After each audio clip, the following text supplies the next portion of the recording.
Assalamualaikum warahmatullahi wabarakatuh. Saya Muhammad Hanif Azhari dengan NIM 11950115112. Pada video ini, saya akan membahas mengenai pembahasan soal nomor 1 dan 5 pada kuis sistem operasi. Nah, untuk soal nomor 1, diketahui ada 4 proses yang terdapat pada tabel berikut yang menunjukkan kolom proses arrival time dan burst time. Terdapat 4 proses yaitu P1, P2, P3, dan P4 dengan masing-masing arrival time dan burst time masing-masing. P1 arrival time 0 dan burst time 8. P2 arrival time 3, burst time 5. P3 arrival time-nya 5, burst time 2. P4 arrival time 6, burst time 6. Yang ditanya adalah hitunglah AWT atau average waiting time atau rata-rata waktu tunggu menggunakan penjadwalan round robin dengan quantum time 3ms. Nah, jadi di sini langkah pertama adalah kita membuatkan Gantt chart-nya untuk round robin ini. Nah, di sini terdapat keterangan quantum time yang digunakan adalah 3ms. Dan terdapat di sini adalah tabel soalan tadi, di mana terdapat 4 proses, yaitu P1, P2, P3, P4. P1 memiliki arrival time 0, lalu P2 arrival time 3, P3 arrival time 5, letak di sini, lalu ada P4 dengan arrival time 6, lalu letak di sini, yang masing-masing memiliki burst time-nya tersendiri, yaitu P1 8, P2 5, P3 2, P4 ada 6. Nah, dimulai saat 0, arrival time ke 0, maka P1 masuk. Proses pertama masuk dengan membawa burst time 8. Nah, pada round robin ini, yang sangat penting adalah quantum time. Meskipun nantinya akan masuk proses-proses yang baru sesuai dengan arrival time ini, namun apabila proses sebelumnya masih memiliki sisa quantum time-nya, maka proses yang masih memiliki quantum time tersebut yang akan dijalankan terlebih dahulu. Nah, di sini pada saat 0, P1 masuk membawa burst time 8. Nah, setiap proses ini memiliki quantum time 3, maka dia akan berjalan selama 3 saat, hingga pada saat yang ketiga. Maka proses P1 ini berhenti, menyisakan 5 burst time, dan masuk antrian. Nah, pada saat ketiga ini, proses kedua masuk, sesuai juga dengan arrival time pada tabel yang tertera di sini, yaitu 3 saat untuk proses P2.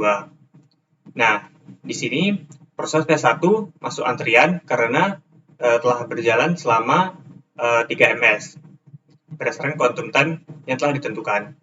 Nah, yang akan berjalan selanjutnya adalah proses P2 yang memiliki burst time-nya 5.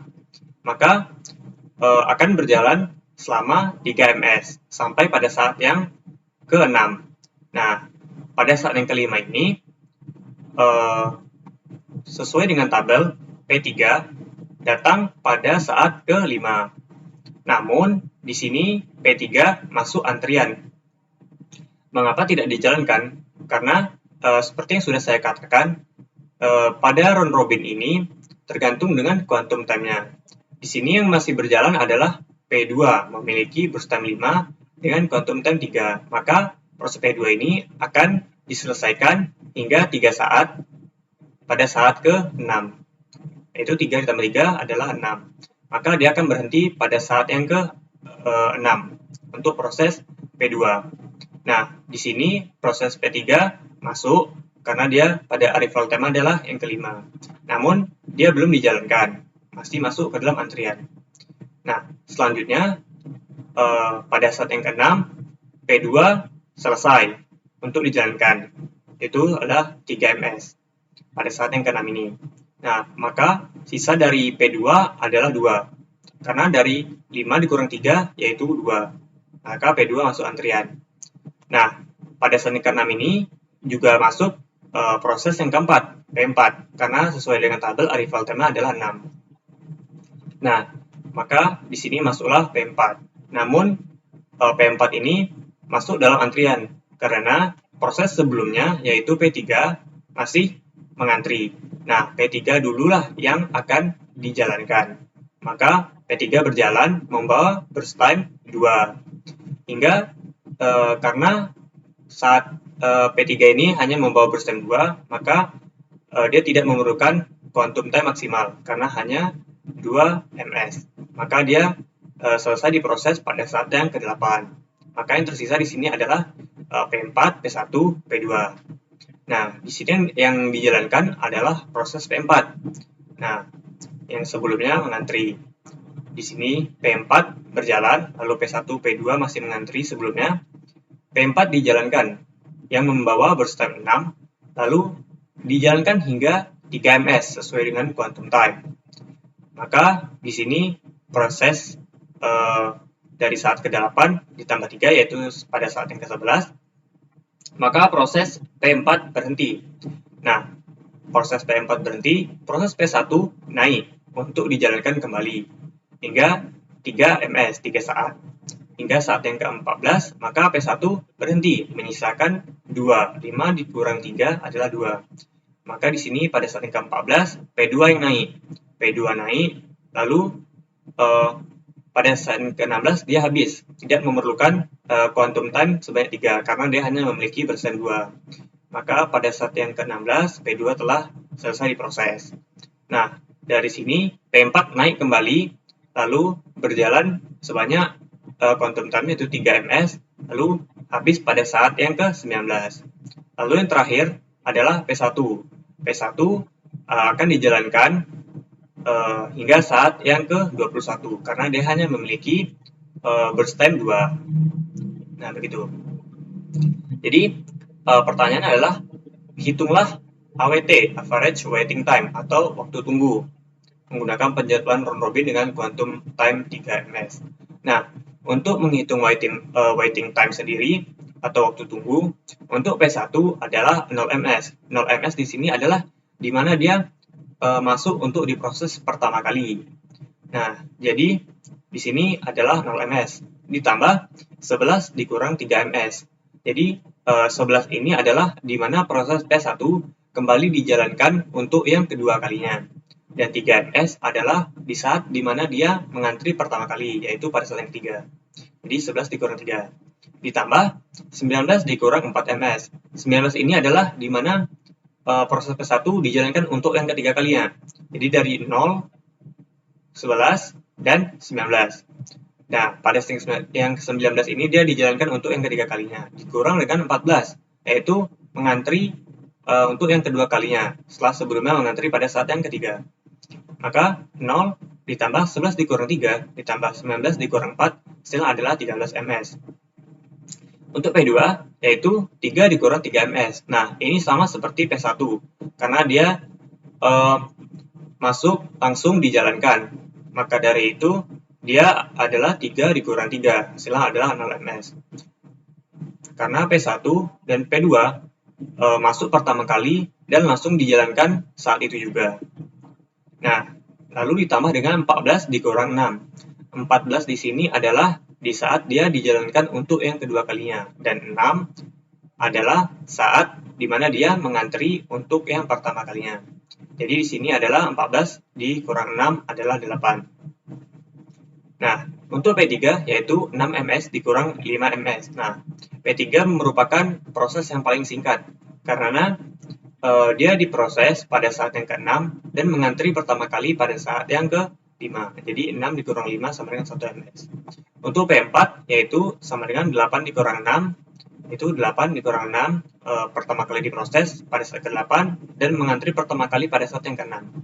Lalu tambah 16 dikurang 11. 16 yaitu adalah diproses untuk yang kedua kalinya, dan 11 adalah mengantri untuk yang kedua kalinya. Jadi di sini 8 dikurang 6 ditambah 16 dikurang 11 sama dengan 7 ms. Lalu untuk average waiting time-nya adalah jumlah waiting time ini dijumlahkan 13 ditambah 8 ditambah 1 ditambah 7 sama dengan 29 ms untuk waiting time-nya. Untuk average-nya yaitu dibagi dengan jumlah proses. Di sini jumlah prosesnya adalah 4 proses. maka total waiting time dibagi dengan total proses. Jadi 29 dibagi 4 sama dengan 7,25 ms. Nah, itu adalah jawaban untuk soal nomor 1. Selanjutnya itu adalah soal nomor 5. Diketahui snapshot proses dari suatu sistem operasi. Terdapat allocation, max, need, dan available. Dan terdapat 5 proses yaitu P0, P1, P2, P3, dan P4. Nah, di sini telah terdapat bermacam-macam sumber daya, nilai sumber daya untuk A, B, dan C. Nah, jadi yang ditanyakan adalah yang perlu diketahui dari proses ini adalah A. Apakah proses pada sistem ini berada dalam keadaan selamat? Jika tidak, jelaskan jika ia tuliskan urutan prosesnya dan bagaimanakah nilai metrik yang baru. Lalu, bagaimana jika ada penambahan request? 330 untuk P4. Lalu, bagaimana jika ada request 020 untuk P0? Nah, kita akan jawab dulu yang bagian yang A. Nah, di sini telah terdapat tabel yang sama seperti ini. Yang akan dicari adalah apakah sistem ini dalam keadaan selamat atau tidak. Nah, kita mulai dari ini algoritmanya. Suatu proses dapat berjalan apabila nilai need lebih kecil atau sama dengan nilai dari available. Nah, jika nilai need ini lebih kecil atau sama dengan nilai available-nya, maka dia akan mengeksekusi proses. Maka prosesnya akan berjalan dengan membentuk new available yang baru. Yaitu new available sama dengan available yang lama ditambah dengan nilai allocation suatu proses tersebut. Nah, jika tidak, maka proses tersebut tidak akan berjalan. Nah, di sini, jadi jika nilai need ini tidak lebih kecil atau sama dengan nilai available, maka proses tidak akan berjalan. Nah, di sini kita mulai lihat untuk proses yang pertama itu P0. P0, kita lihat di sini apakah nilai need lebih kecil daripada nilai available. Nah, nilai need pada P0 adalah 743. Apakah lebih kecil daripada 230? 230 adalah nilai available yang pertama kali. Nah, 230 ini. Nah, apakah lebih kecil daripada 230? Jawabannya adalah tidak. Maka di sini adalah proses tidak dapat berjalan. Jadi P0 ini tidak dapat berjalan. Selanjutnya kita lihat untuk yang proses kedua yaitu P1. Need apakah lebih kecil daripada nilai available-nya? Yaitu 020 apakah lebih kecil daripada 230? Jawabannya adalah iya. Maka dia akan dieksekusi prosesnya dan akan membentuk new available yang baru. Yaitu available ditambah dengan allocation. Available yang lama adalah 230 ditambah allocation dari proses P1 adalah 302. Di 230 ditambah 302 yaitu menghasilkan nilai available yang baru yaitu 532. Kita letakkan di sini.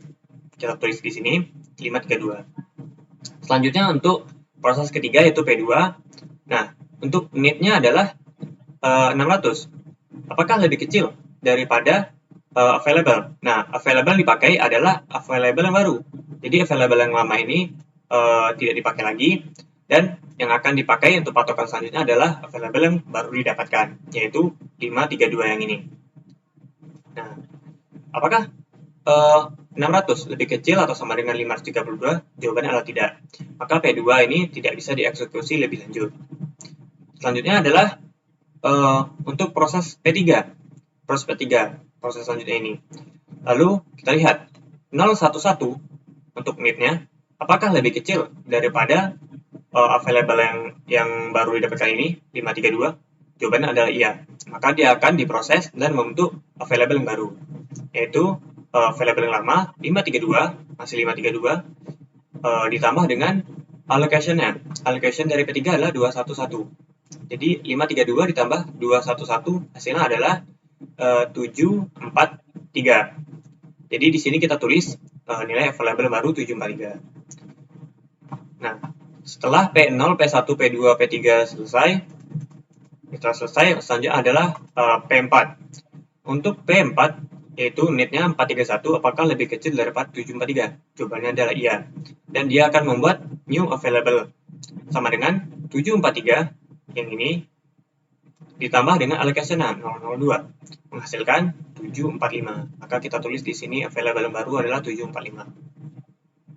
Nah, setelah P0, P1, P2, P3, P4 selesai, maka kita lihat lagi proses yang sebelumnya tidak dapat berjalan, yaitu adalah P0, P0 dan P2.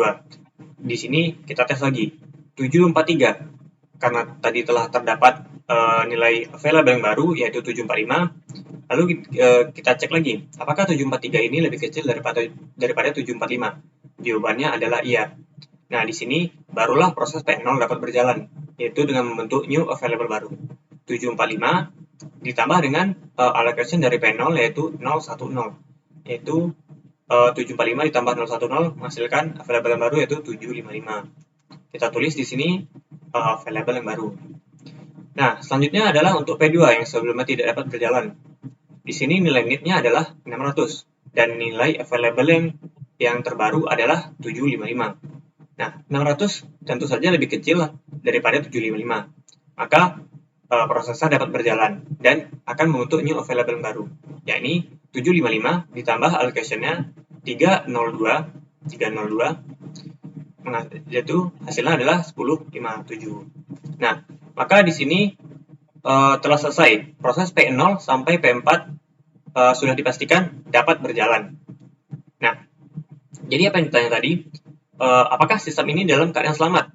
Ya, tentu saja sistem ini dalam keadaan selamat, karena semua proses dapat berjalan. Dengan urutan prosesnya adalah P1, karena P1 lah yang pertama kali dapat dijalankan. Selanjutnya adalah P3, P4, P0, dan P2.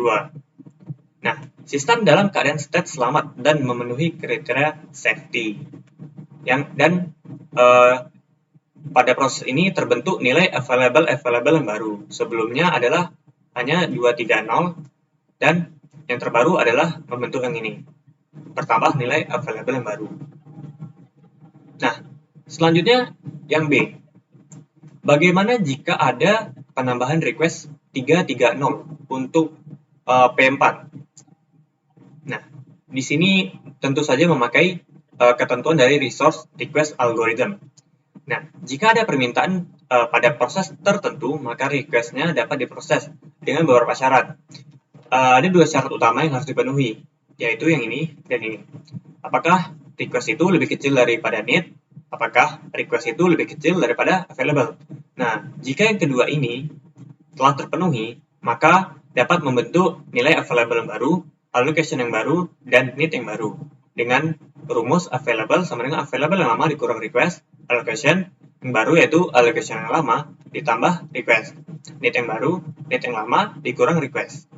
Lalu setelah terdapat nilai ini, kita akan mengecek kembali dengan algoritma safety state, yaitu untuk mengecek apakah program tersebut berjalan semua atau tidak, aman atau tidak.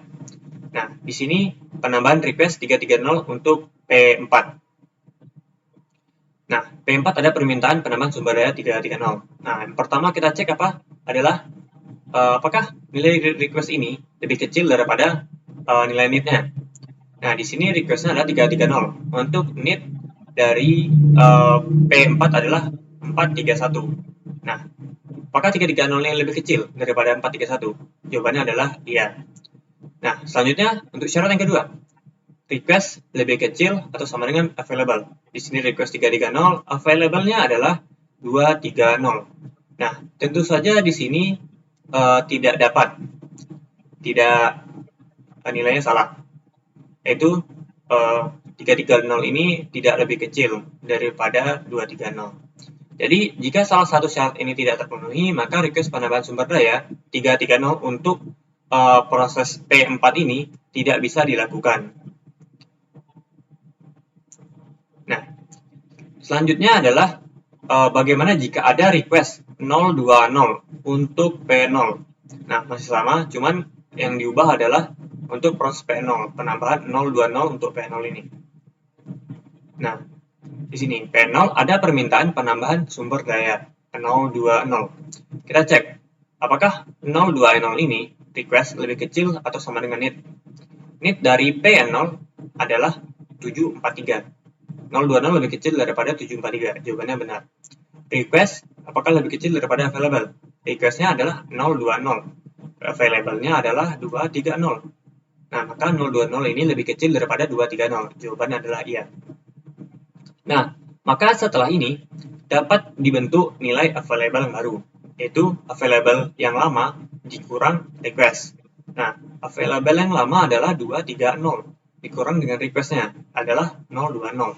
Jadi 230 dikurang 020 sama dengan 210, menghasilkan nilai available yang baru, yakni 210.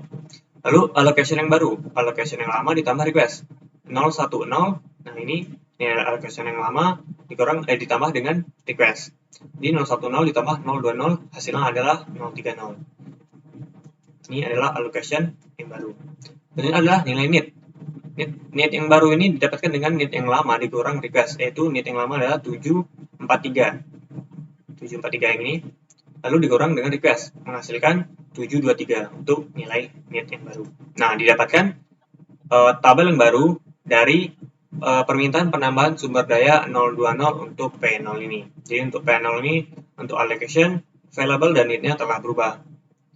Selanjutnya adalah pengecekan safety. Apakah sistem ini aman setelah diubah seperti ini? Nah, sama seperti tadi, if need lebih kecil daripada available, maka proses ini dapat berjalan. Jika tidak, maka tidak akan dapat diproses. Nah, di sini kita cek untuk P0. Nah, di sini telah terdapat need yang baru, yakni adalah 723, dan available yang baru, yakni 210 dengan allocation yang baru. Nah, di sini 723 apakah lebih kecil daripada available-nya? Jawabannya adalah tidak. Tidak. Jadi P0 ini tidak dapat berjalan. Selanjutnya kita lihat untuk P1. P1 adalah 020. Apakah lebih kecil daripada available ini 210? Jawabannya adalah iya. Maka dibentuklah new available yang baru.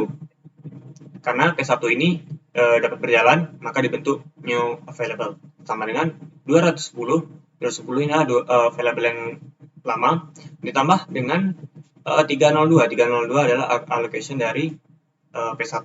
Jadi 210 ditambah 302 hasilnya adalah 512, membentuk new available. Selanjutnya kita lihat untuk P2. Need-nya adalah 600. Apakah lebih kecil daripada available yang terbaru ini 512? Jawabannya adalah tidak. Maka P2 ini tidak dapat berjalan. Selanjutnya adalah P3. P3 memiliki need 011. Apakah lebih kecil daripada 512 ini? Jawabannya adalah iya. Maka dia akan membentuk available yang baru 512 ditambah allocation-nya adalah 211, yaitu membentuk available yang baru 723. Selanjutnya kita lihat untuk P4. P4 adalah 431. Apakah lebih kecil daripada 723? Jawabannya adalah iya. Maka di sini akan terbentuk available yang baru 723 ditambah allocation-nya yakni adalah 002, menghasilkan 725. Nah, selanjutnya kembali lagi ke proses P0 yang sebelumnya tidak dapat dijalankan. Kita lihat kembali karena di sini telah terdapat new available yang baru, yaitu 725. Nah, apakah 723 lebih kecil daripada 725? Jawabannya adalah iya. Maka dia akan membentuk available yang baru 725 ditambah allocation-nya. Allocation yang baru tadi adalah 030. Jadi hasilnya adalah 755. Selanjutnya kita lihat kepada P2 yang belum berjalan. Memiliki nilai need adalah 600. Nah, apakah lebih kecil daripada nilai available yang baru? Ya, ini adalah 755. Jawabannya adalah iya. Maka di sini 755 nilai available yang lama ditambah allocation dari P2 ini adalah 302, menghasilkan 1057 untuk nilai available yang baru. Nah, jadi untuk penambahan sumber daya 020 pada P0 ini bisa dikatakan sukses dan sistem dalam keadaan state, selamat, dan memenuhi kriteria safety. Nah, dengan urutan proses adalah mulai dari P1, karena P1 lah yang jalan terlebih dahulu, lalu P3, lalu P4, P0, dan P2. Nah, di sini terbukti penambahan sumber daya 02A0 ini dapat berjalan dengan lancar. Nah, sekilas pembahasan dari jawaban soal kuis nomor 1 dan 5. Lebih dan kurang, saya mohon maaf. Saya akhiri. Wassalamualaikum warahmatullahi wabarakatuh.